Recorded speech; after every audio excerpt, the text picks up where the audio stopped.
things in order to successfully operate the DashBoss. First, you're going to need the app for your iPhone or your iPad. You can download that from the App Store, and it's called DashBoss. It should be $4.99. The second portion is the hardware portion, which plugs in to your car's OBD port. If you're wondering whether your car qualifies for an OBD port, any car generally after 2008 does have an OBD port, but you can check our website, DashBoss.com, for an extensive listing of qualified cars. So once you get this hardware kit, which is $169 from DashBoss, you then come plug it into the car and connect it via Bluetooth. So let's look at how to do that now. Okay, so in order to connect your DashBoss hardware piece, you're going to need to locate your OBD port on your car. That OBD port should be located generally just below the wheel on the driver's side.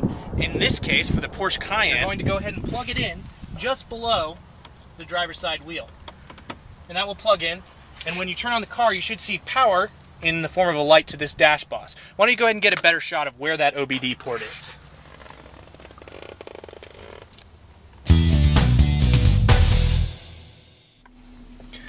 Okay, so we have the DashBoss unit right here, and so the first thing, now that we've turned on our car, is we see a couple of lights flashing.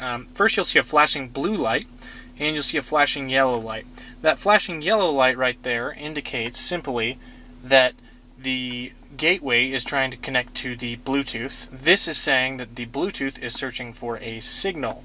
And so, in order for our DashBoss to be successfully connected, what we want to see is two solid blue lights, and we're going to show you how to do that right now.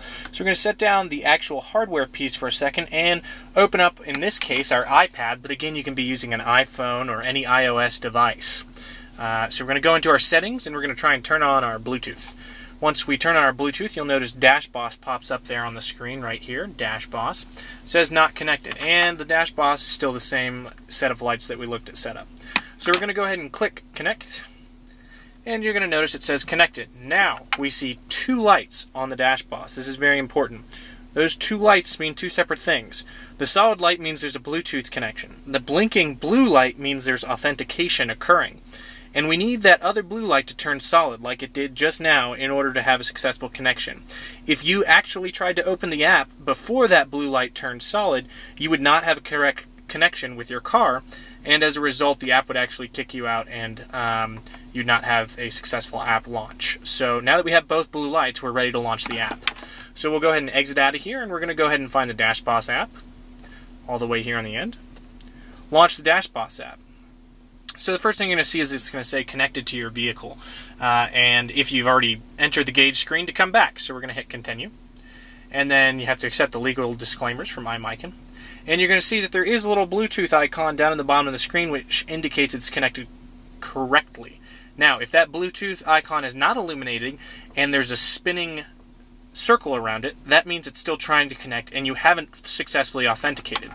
The other thing I'd like to direct your attention to is, as you can see here, there's actually three lights on right now, the two blue lights, and there's a red light, and that red light means the app has launched, so it can detect that the app has launched when the red light is on. Now the yellow light indicates that data is being transmitted.